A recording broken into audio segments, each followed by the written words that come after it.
आजचा दिनविशेषच्या या व्हिडिओमध्येच आपण पाहणार आहोत भारतीय सराफा बाजारातील आजचे सोन्याचे भाव। नमस्कार मित्रांनो, गेल्या 2 आठवड्यांपासून सोने आणि चांदीच्या किमतीमध्ये मोठी घसरण होताना दिसत आहे।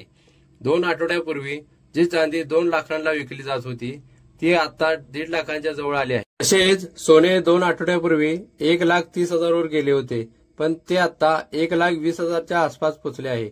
दिवाळीनंतर सलगपणे सोने आणि चांदीच्या भावात घसरण होताना दिसत आहे। ज्यांच्या घरात लग्न समारंभासारख्या शुभ कार्याची तयारी सुरू आहे त्यांनी ही व्हिडिओ शेवटपर्यंत जरूर पाहावी, कारण या रिपोर्टमध्ये आपण जाणून घेणार आहोत या घसरणीची खरं कारण काय आहे, तज्ञांचे मत काय आहे आणि लग्नासाठी सोने चांदीचे दागिने खरेदी करण्यासाठी योग्य वेळ कोणती आहे। मागील आठवड्यापासून सोने दररोज कमी होताना दिसत आहे, तर चला जाणून घेऊया आजचे 18 कॅरेट, 22 कॅरेट आणि 24 कॅरेट सोन्याचे ताजे भाव काय आहेत।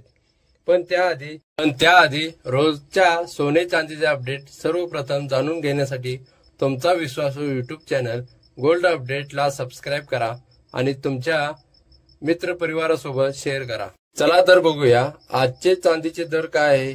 MCX बाजारानुसार आज 1 ग्राम चांदीचा दर 150 रुपये आहे।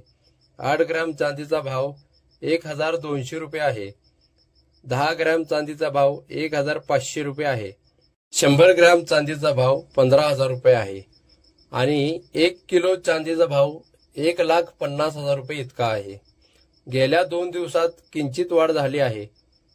या आठवड्यात चांदीच्या दरात चांगली घसरण झाली आहे। मागील 15 दिवसात चांदीच्या भावात मोठी घट दिसून आली आहे। पुढील काळात सोने महाग होईल का स्वस्त?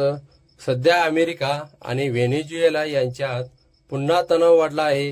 हा तणाव वाढल्यास सोने आणि चांदीच्या किमतीमध्ये मोठे बदल होऊ शकतात।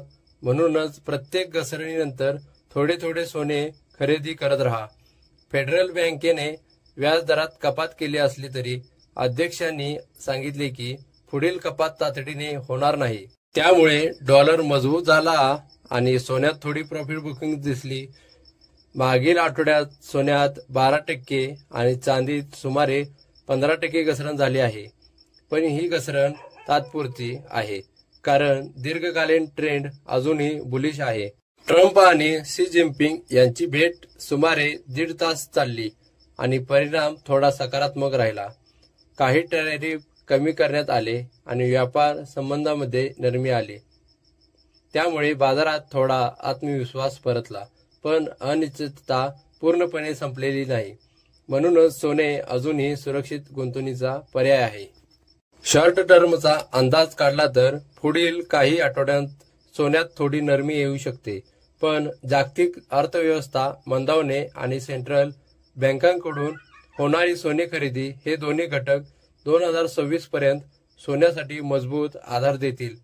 म्हणजे दीर्घकालीन दृष्टिकोन ट्रेंड अजूनही तेजीचा आहे। तर बघूया भारतीय सराफा बाजारातील सोन्याचे दर काय आहे। 18 कॅरेट सोने 1 ग्राम सोने 9,782 रुपये, 8 ग्राम सोने 78,256 रुपये, 10 ग्राम सोने 97,820 रुपये आणि 100 ग्राम सोने 9,78,200 रुपये इतके आहे। आता बघूया 22 कॅरेट सोने, त्यातील 1 ग्राम सोने 11,787 रुपये, 8 ग्राम सोने 94,296 रुपये, 10 ग्राम सोने 1,17,870 रुपये आणि 100 ग्राम सोने 11,78,700 रुपये। मागील 15 दिवसात 22 कॅरेट सोन्याचा दर 10 ग्राम मध्ये 8,000 रुपयांनी कमी झाला आहे। 24 कॅरेट सोने होलसेल दर GST व मेकिंग चार्जेस वेगळे आहे। 24 कॅरेट सोन्याचे दर, त्यातील 1 ग्राम 12,070 रुपये, 8 ग्राम 96,616 रुपये, 10 ग्राम 1,20,770 रुपये आणि 100 ग्रॅम सोने 12,07,700 रुपये इतकी आहे। आता बघूया तज्ञांचा सल्ला। ज्यांना दीर्घकालीन गुंतवणूक करायची आहे त्यांच्यासाठी ही घसरण म्हणजे गोल्डन खरेदीची संधी आहे। जागतिक अनिश्चिततेमुळे सोन्या चांदीच्या किमतीमध्ये चढ उतार सुरू राहतील, त्यामुळे प्रत्येक घसरणीवर थोडे थोडे सोने खरेदी करणे योग्य ठरेल. तुमचं मत काय आहे? पुढील महिन्यात सोने 1,50,000 ओलांडेल का? तुमचं मत कॉमेंट बॉक्समध्ये नक्की लिहा.